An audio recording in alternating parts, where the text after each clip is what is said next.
Right? Okay, let's look at this question by using the properties of the finite integral. Alright, so very simple. So as long as you understand the properties of the finite integral, then you know how to solve this question. So if you look at this and this, the difference is the limits, right? 5 is the upper limit, here is the lower limit for 2, but here the upper limit is 2 and the lower limit is 5. So it means they are interchanging, right? So based on the properties of the finite integral, so we can just changing this. So f2, fx. When you change, you just add a negative, right? A negative value here. So you put a negative value here. So integrate from 2 to 5, so which is 7. So the answer will be -7, right? Very simple. But apply the properties. So for this case also, there is a constant here, right? Constant multiplied to the function fx. 2 to 5, fx is 7. So you can just factorize out the constant here. So and you just multiply 3 with 7, right? As you know, this is actually 7 and you are getting 21, right? So alright, how about this one, third one? So as you know that you can rewrite this thing as a combination of 4fx dx plus with integrate this and this, right? Plus or minus. So you can rewrite this as a 2 different, right? Separately. So integrate 5 dx. So from 2 to 5, right? So and from this you can get the information from there, right?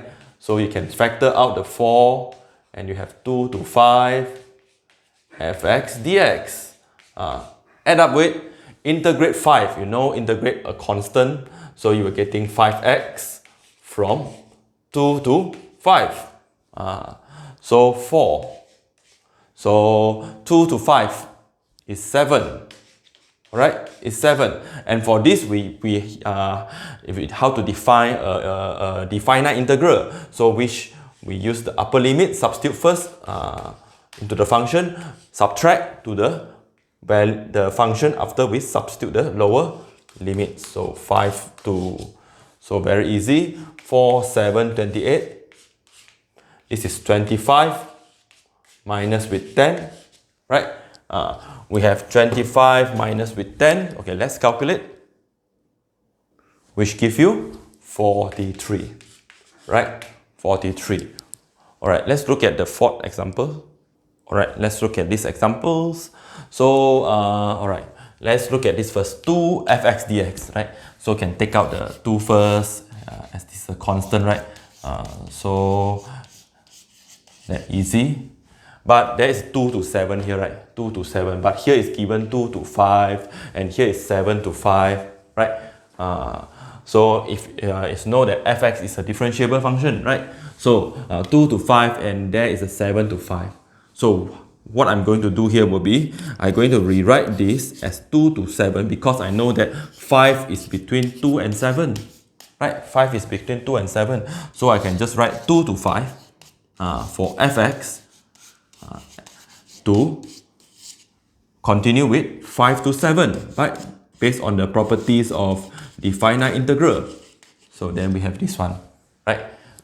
So 2 to 5 and 5 to 7. And we get the information from the above. 2 to 5.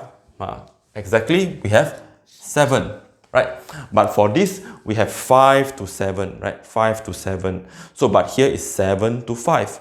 So means that I'm going to reverse this so that I can use this information here.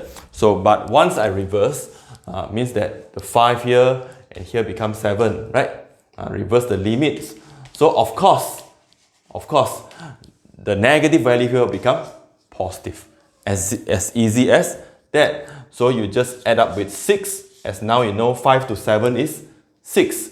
Here is 7 to 5. So once you reverse the limits, so you are getting positive 6. So then you have 2, 7 plus 6 is 13. So 2 times 13, you are getting 26. So this will be the answer for this question. But the most important thing is you know how to use the properties of the finite integral. Right? That's all for this video.